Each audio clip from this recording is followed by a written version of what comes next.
An Associated Press article in August of 2002 reported that the CIA just so happened to be running a drill on the morning of 9/11 of flying jets in the World Trade Center and Pentagon. Then senior FAA officials ordered air traffic controllers to shred the tapes from 9/11 in violation of federal law. AP learned of the drills because at a Homeland Security function after 9/11, they bragged about it. Oh, we had foresight. We were running drills that very morning. Then USA Today reported that drills held weeks before 9/11 included targets that were the Pentagon and World Trade Center. The biggest holes in their argument is the fact that they never heard of a plan to fly hijacked jets into landmarks on the East Coast. We're going to take a closer look tonight at another example of where, despite the conventional wisdom, there were people in the United States who actually were preparing to defend against the kind of attacks which occurred here on 9/11. The North American Aerospace Defense Command, NORAD for short, has been defending the skies over the U.S. and Canada for almost 50 years, 46 to be precise. USA Today reports that in the 2 years before the attacks on September the 11th, NORAD conducted exercises using hijacked airliners as weapons. And one target was the World Trade Center. We knew he hated us.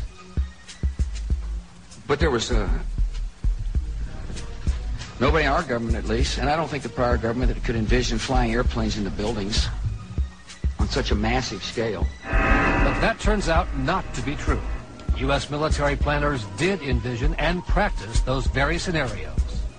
As reported by USA Today, the North American Aerospace Defense Command, NORAD, conducted exercises with fighter jets, simulating hijacked planes flown into the World Trade Center in the 2 years before the attacks. Pentagon planners also envisioned the attack on the Pentagon 5 months before it happened.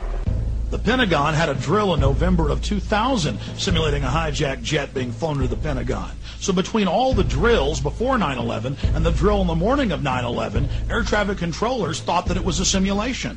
Hijacked aircraft headed towards New York. Is this real world or exercise? Every year there's a drill called Able Warrior, and the theme is only one thing: anti-terrorism. Now if you look at the way that they do this, they have drills in binary pairs. One side pretends to be the defenders, and the other side pretends to be the attackers, okay? So if Able Warrior are the defenders, anti-terrorism, what's Able Danger? Able Danger is a troop of attackers to be used to simulate attacks during anti-terror drills. In other words, those double agents are there as actors, if you like, in normal drills, but then at a certain point, wham, the drill goes live and something happens.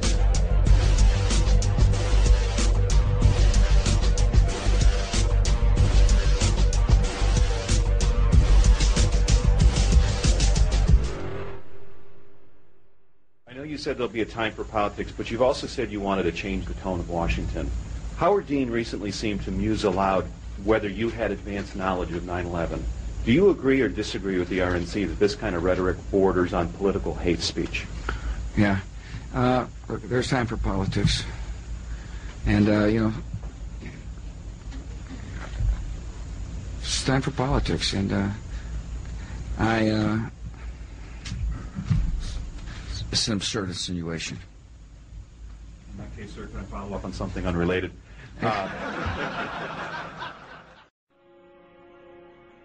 We know it's a war game scenario, and it has to do with airline counterterrorism. Why is it important enough to kill for? Because it's no longer a game.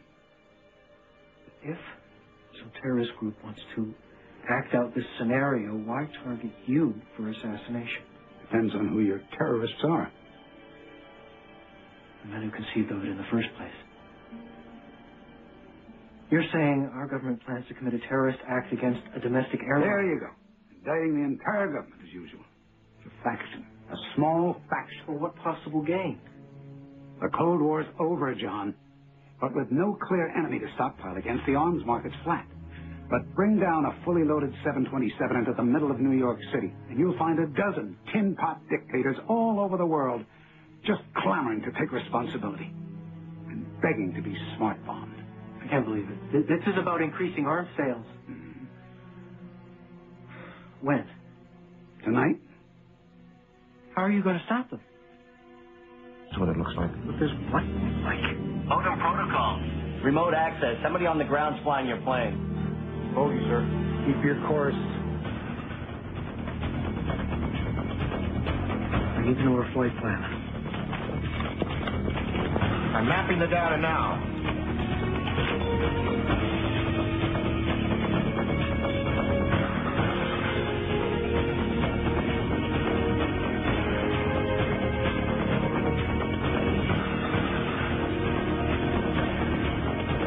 Liars, your flight's going to make an unscheduled stop in exactly 22 minutes.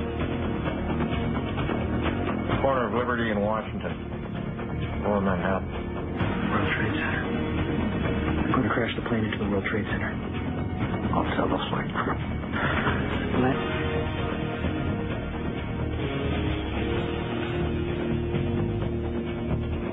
All right, try cutting electrical power. Good thought of that. Good thought of everything. Ladies and gentlemen, this is Captain speaking. We're experiencing some technical difficulties up here. At this time, we'd like you all to return to your seats. Kiss your asses goodbye. Finally, we're getting close. I know. Damn it! New York Center, this is Atlantic National Flight 265 Heavy. We are declaring an emergency. We have 110 souls on board, 16,000 pounds of fuel, and no dangerous goods or cargo to report. Come on, Bro Hickey. What's a fail everything? Still hope. I hope my next turnout's as nice as my last one.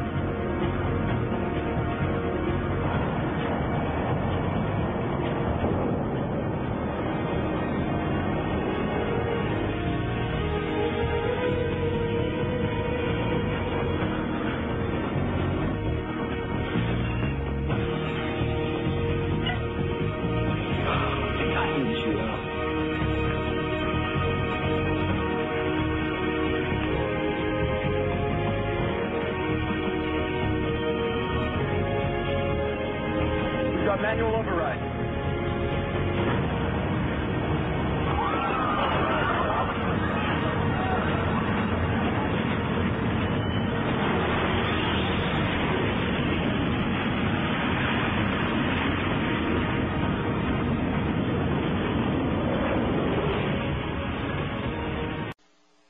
Hello, ladies and gentlemen. I'm so glad that you could join us today for this Wednesday, July 25th, 2001 broadcast. Tyranny is enveloping the globe, and the United States is a shining jewel the globalists want to bring down, and they will use terrorism as the pretext to get it done. So that's coming up in the second half of the show. Very important information. I'm going to put the call out that you call the White House and tell them, look, we've seen the news stories that you wanted to blow things up, that you have blown things up, and that you're saying that 4 million of us are going to die, and we need martial law and the Associated Press at one of your little drills you had, and that we're aware of who the terrorists are if you pull this. This can stop this Hitlerian Reichstag event. I want to put the toll-free number up for Congress. And I won't want you to believe Alex Jones. I want you to go get these news stories off my website. I want you to call these major newspapers. I want you to find out these statements were true by the White House about preparing for martial law, and I want you to let them know that if there is any terrorism, we know who to blame. The point is, if any terrorism comes, it's from this government. And if there was an outside threat like a bin Laden, who was a known CIA asset in the 80s, running the Mujahideen War, whose family builds all the military bases over in Saudi Arabia right now, and sits on the board of Iridium Satellite. He's the boogeyman they need in this Orwellian phony system. I want the White House numbers up there now. A big part of the solution, after you research all the government terrorism and check out what I'm saying is true, call the White House and tell them, we know the government's planning terrorism. We know Oklahoma City and World Trade Center was terrorism. We know the Joint Chiefs of Staff wanted to blow up airliners, Baltimore Sun. If you do it, we're going to blame you because we know who's up to it. Or if you let some terrorist group do it, like the World Trade Center, we know who to blame. And you could say